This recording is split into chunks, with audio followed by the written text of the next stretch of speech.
Alright, guys. So, this fanfiction idea is kind of in par for the holidays. But it's not even December 1st, I hear you say. Well, 'tis the season. Because, as we all know, November is no longer Thanksgiving. It's just Christmas. It's just more Christmas. And also, real quick, just something I want to get off my chest real fast. Why the incessant fuck do we have to keep having, Christmas encroach further and further into Halloween?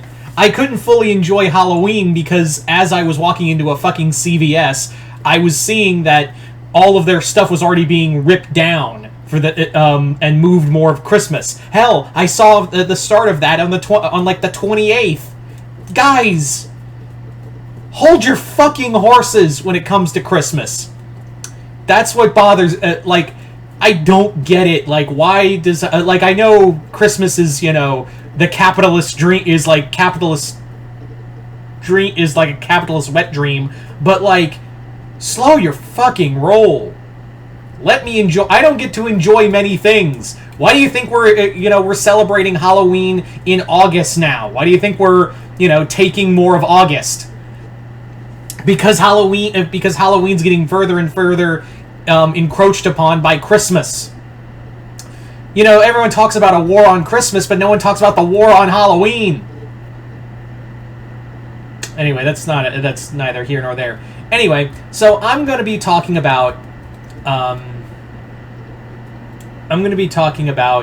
the video. This video, sorry. This, as you can see, is a fanfiction idea. Like I said, it is par for the holidays, and you might see some more holiday videos throughout November and December. But this one's going to be fun because this is Punisher, A Christmas Carol. So, yes, we're doing A Christmas Carol, but with the Punisher. Because, yeah, I was kind of leaning towards Daredevil, but then I was like, no, I think the story would be a little more interesting with Frank. Now, as for meeting three ghosts, it's a little different, but he is going to meet a ghost. Or a type of ghost, I should say. So let's get into it. So the story begins with Punisher tracking down an informant that he had coerced to help him bust help bust and leak information to one of Kingpin's cocaine rings, which the Punisher already has taken down and has wiped out. But now this guy's just a loose end, and the guy's name is Bob, obviously a reference to Bob Cratchit. So Bob is just like, dude, you said I gave you everything to save my life, to protect me. You said you would protect me, and Frank's just like, I didn't agree to help. I didn't agree to that. And he's like, you promised you'd let me, you'd keep me, safe and all that. And now Fisk has had my son killed. My son Tim has been killed, and my wife is my whole fucking family's probably dead. My son, who was in, who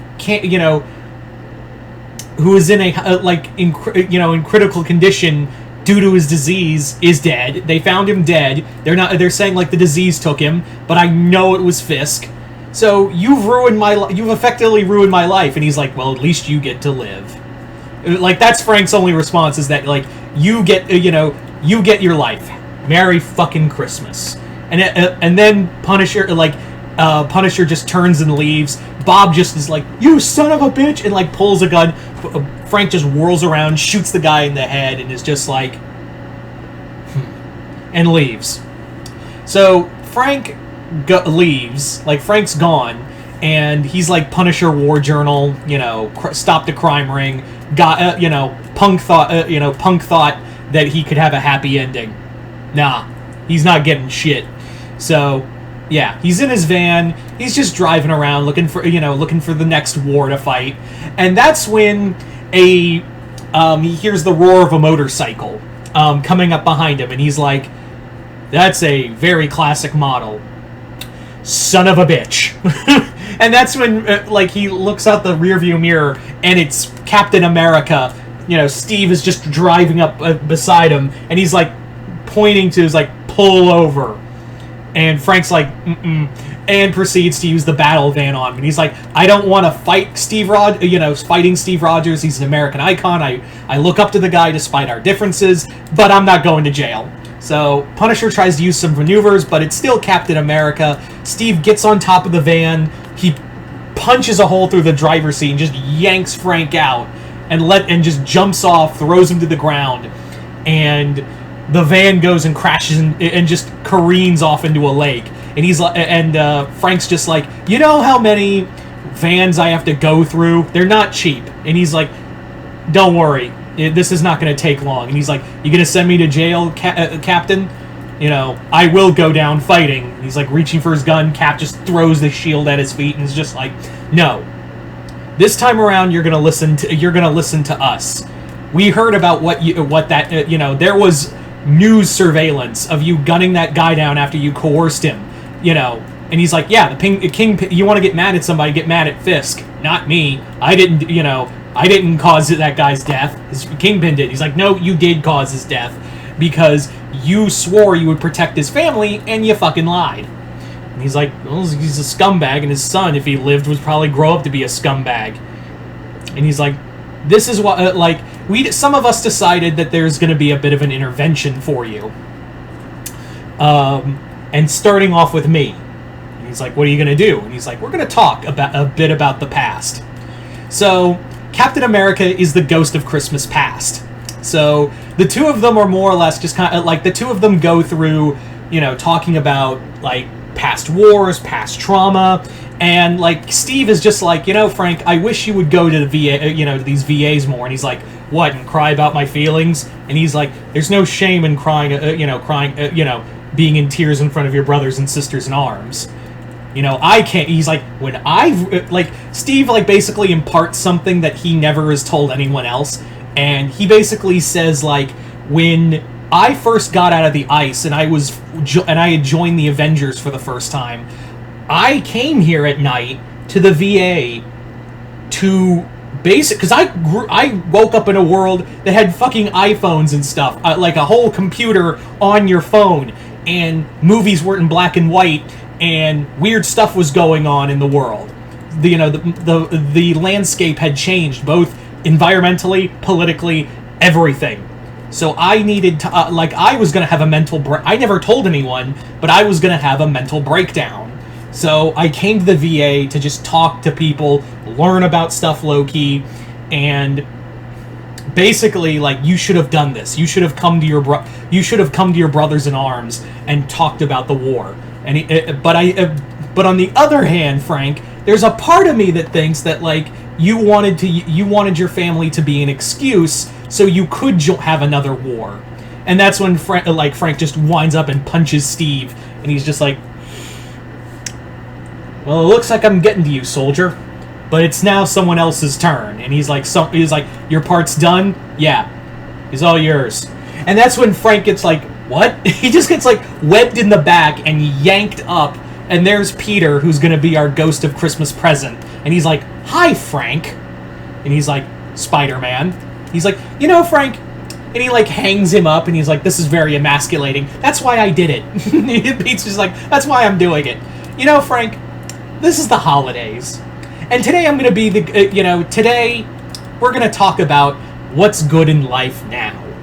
And he's like, and you're going to do it, and you're going to be the one to do it? And he's like, oh yeah. But we're going to do it my way. Because you see, Frank, I was the first person you ever encountered. You tried to kill me for the Jackal. You remember that? When you first came on the scene, you were a hired gun. You weren't some gun-toting, one-man army looking, fighting in the name of his family. You were a hired gun for a guy who cloned me and destroyed my life. And you know how many times we fought, Frank? How many of those did you win, really? So I want you to, because you could have maybe a smoke bomb or a knife in there to fight me, but think about it. I'm a guy who could deck the Hulk and put the Hulk on his ass. You're a guy with guns. I take down 10 of those a day. And that's when Frank in his head, he's like, yeah, I've never Frank if Punisher's war journal in his head, he's there is no one on God's green earth I would never want to fight than like people say like they never want to fight the Hulk or Thor, but like if it were me, I would never fight Spider-Man on a bad day. That's the one guy I never want to fight. So Peter is just like, you're lucky I'm in a good mood. So let's talk. So he grabs him and is like swinging through the city, and he's like, and Frank's just like, you couldn't do this a better way. He's like, no, I want people to see you getting emasculated. So Peter's like swinging through the city, and he's like showing him, he's like, Christmas is really nice on, New York's really nice on Christmas. I don't think there's a better place than anywhere else. And he's like, so you're just gonna try to get me to change my ways through loving, through loving the holidays? He's like, oh no. I'm just, just being me, good old Peter, good old friendly neighborhood Spider-Man. So as he's webbing him along, he's like, that's when Frank's just like, my family used to love the lighting of the tree. And he's like, yeah, my uncle did too. He liked to take us, me and my aunt, to see the tree get lit up. I haven't done that in a while. He's like, you had family? He's like, well, I had to have come from somewhere, Frank. I didn't come from a faraway planet sent by my parents, from my alien spider parents. He's like, what were they like? And he's like, good people. They taught me rules that I try to impart on everyone. I try to tell everyone else. So, and he's like, but I tried not, even though I live in the past, and trust me, you think you lost people, you lost your family, I can't tell you the names of the oceans of people I have lost. But here's the difference between us, Frank. I didn't give up. I didn't I put on this costume to protect everyone else. I didn't go start a war. I didn't go start a war to make myself feel better. Just to put the fear of someone before I took their life. I'd put this on so no one has to worry about losing the family member in the dead of night and rack themselves thinking that they could have done more. If anyone's gonna feel shame, it's gonna be me. So as much as people think I live in the past, I've been learning to live in the present. I have people who love me. I have a wife who loves me. Don't get started. This clearly shows you we're not in that in this continuity. I still have people who love me, and trust me, as much as J. Jonah, and I know I keep doing like the thing, like the web slinging. I just kind of like imagine that image in my head, and he's just like, Peter's just like telling Frank, like, as much as even Jameson gets on my nerves, I still love the guy. Like, I think he still has a merit when he's not being an asshole. So it's not too, when Cap came to me and the other guy to talk to you about this, it was gonna be, I accepted because I still believe that you can be a good guy, Frank. I still believe that you can be a good person deep down. And Frank's like, that's the difference between you and me. You still have, this hope for humanity. That's bullshit. I see the evil of mankind and I snuff it out. As opposed to you and all the you, Captain, you, Steve, and everyone else. You guys just live for putting people in jail and letting those freaks out. Yeah, I remember. Didn't you also cause the death of that officer, Captain Stacy, and then his daughter? And Spider-Man's just clenches his fist for a second. He's like, yeah, and not a day goes by where I don't try to honor their memories. But you know what? I tried, Frank, but now you gotta talk to the other guy. He's webbing away, and he goes, he's all yours, Danny. And Spider-Man, and Frank goes, Danny? And that's when, Frank, if this was a monologue, Frank is like, I hear the roar of another motorcycle, but this one's louder, and it smells like sulfur. And that's when Ghost Rider comes flying in, wraps his chain around Frank's legs and starts dragging him behind the motorcycle. And he's just... And so, yes, Ghost Rider is the ghost of Christmas future. And Ghost Rider is just, pulling Frank behind him, and he's just like, this is, they didn't want me a part of this, Frank, because they knew I wouldn't take it easy on you. and he like throws him, and he drags him all the way to a graveyard, and he's like, "You want to know what this part of the graveyard is? All the people you killed." And Frank's like, "I think I got mine's bigger than yours." And Ghost Rider's like, "You know how many innocents you killed?" And he's like, "Not one." And he's like, "Not just, that's a lie, Frank, and you know it." So Ghost Rider explains that, like, you have killed people. You have killed innocent people. And even through your actions, you've caused innocent people to get killed. People who get in the, who help you, and you, like, not only that, like, you've caused people to be killed in your name. People who've bastardized that symbol on your chest and have made it their own to murder people. And he's like, "I don't accept that." And he's like, "I know," and Ghost Rider's like, "I know you don't, but still, you've emboldened, you thought you were the only monster, but instead, you made more monsters." And he's like, "So what is this?" And he's like, "Me?" He's like, This is where I put you down."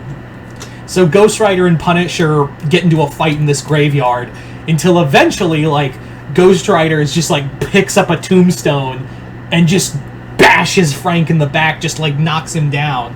And he's like, remember this, Frank Castle, because one day the innocent blood the innocent blood of the people you've gotten killed in your name, and those you have inadvertently killed, people with no places to go, people who turned to crime even though they couldn't do it, the mentally ill that you have slaughtered because they pulled a gun on you. That innocence is going to cry out, and I'm not going to ignore it next time. So be thankful Spider-Man and Captain America kept me from killing you tonight, because we both know I wouldn't give it a second thought.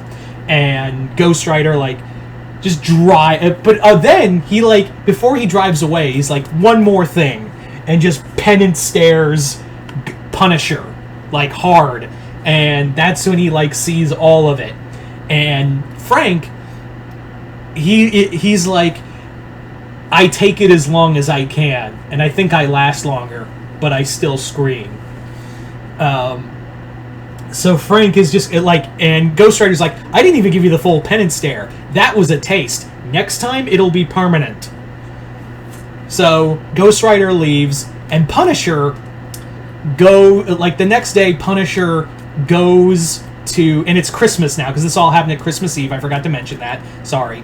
So Punisher goes to, so Frank goes incognito to Bob's grave, and does discover that the rest of his family outside of his son Tim did survive, and they're like, "We know you."